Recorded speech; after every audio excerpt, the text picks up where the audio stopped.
day 2 of this week, day 27 of the training, and we're continuing to look at our orienting habits. And today we're moving from just the external world and tracking what are we picking up from the outside and how is that impacting us on the inside. And today we're moving to early attachment and orienting. How are we orienting towards our current partners and relationships, and how might those orienting habits have been established or picked up in early childhood? Yeah. And as I'm going here, I'm just really noticing, when you look at me with excitement, I'm filled with this joy. And I remember having parents of very high energy, high activity. They were into dance and theater and music, and like, it was fun. When we had time together, we went out in the forest, we made songs, like, the excitement for me is like, wow, play, I get to be active, and and yet when you're looking at me with either a flat face, like you're just not really there, or then I'm just like, oh, something wrong? Where are you? Like, what can I, which is again family environment. When my parents were like depressed and they were in a crisis, they're like, all of a sudden I'm not safe because divorce happened, right? So now like this flat, depressed, or even my parents are not able to be parents to me. So flat face for me means I'm all alone, having to care for myself, right? So there's such a strong program within me that it can be really, really useful to become aware of. If Rachel is looking at me and I see critical voice, or I make up that she has a critical message for me, it may or may not be true, but within this awareness of, oh yeah, critical face, I remember my father and my kind of defenses against his shaming of me non-verbally, but can I bring some curiosity? Can I check it out? Can I actually ask you, how are you doing? What's happening? Instead of just taking everything that is conditioned within me for the truth. And can you, when those moments happen and you're observing that I might be critical, can you in that moment choose to orient towards something different? Like the fact that my shoulders are back and my posture is relaxed, and that I'm holding your hand, and that maybe I do deep breath, taking a deep breath, that maybe I do actually like love you and I'm not being critical, and or that there's some more space or some different heartfeltness here, and not just critique. Yeah. And as you're talking about this, I'm really, really aware of the shift in my nervous system, which is also bringing the focus back from the outside, disapproval, shame, whatever, and then my defensiveness in walling off and protecting myself, to can I soften, can I feel the vulnerability, can I really receive the warmth of your hand, and can I orient towards the softening of your voice and the fact that you're smiling right now, and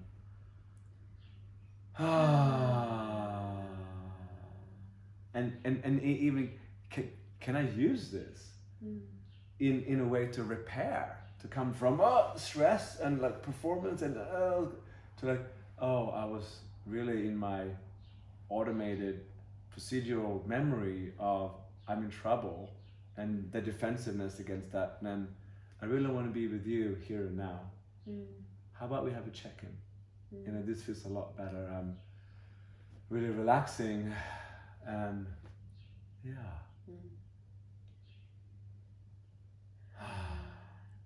So the opportunity here, and one of the things that we've noticed a lot, especially in this training and really in all of our trainings, is that these orienting habits are so strong and so prevalent that, for example, if in the last video I gave an example of having a positive experience with a dog as a child, and that when I see dogs, then there's a positive reaction in me today.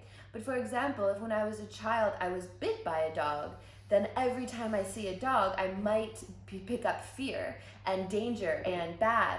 So in this way, for example, if we're doing one of our typical live calls courses and we put you into a breakout room with a dog, you might say, the breakout room isn't safe. There's a dog in there. That's bad. It's danger. But what we want you to reorient towards is what else is in the room that is safe. If that dog is there, maybe what in that dog looks different than the dog that bit you? What parts of that dog are different colors, or is he sitting differently or different size? And maybe also in the room that there's a bright light over there, or that tree is green, or, oh, I'm noticing my breath. Like, where are you orienting towards? And can we, instead of going, danger, danger, threat, nothing, go, oh, interesting. I wonder what happens if I straighten my spine right now? And what happens if I look out the window? And start to bring in more data that isn't just the danger of the perception of threat, but the danger of also what is here and what's supportive for me in my environment and in my own body. The awareness of Yeah, so are you here? Or are you in the trance of the procedural memory of, shit, I'm in trouble? Oh, I'm noticing a procedural memory. As you say, straighten up back, take a breath, adjust the distance. So now I can trust myself with this dog or this person who scares me like a dog, or this still face that scares me like a dog, or whatever it might be that is evoking this attachment related trigger. Great. So power back to you. Can you trust yourself among others? This is where intimacy starts. Into me I see, and therefore I can share myself as I am with you. And now you can share yourself as you are with me, and that's the first time that we can be together. Great. So I encourage you to enjoy the homework.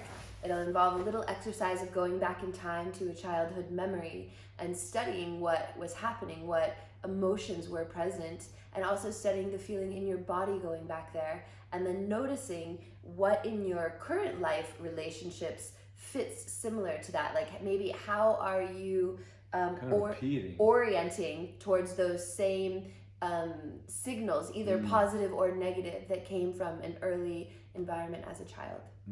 So enjoy, and we see you tomorrow as we continue to develop this and bring more mindfulness in.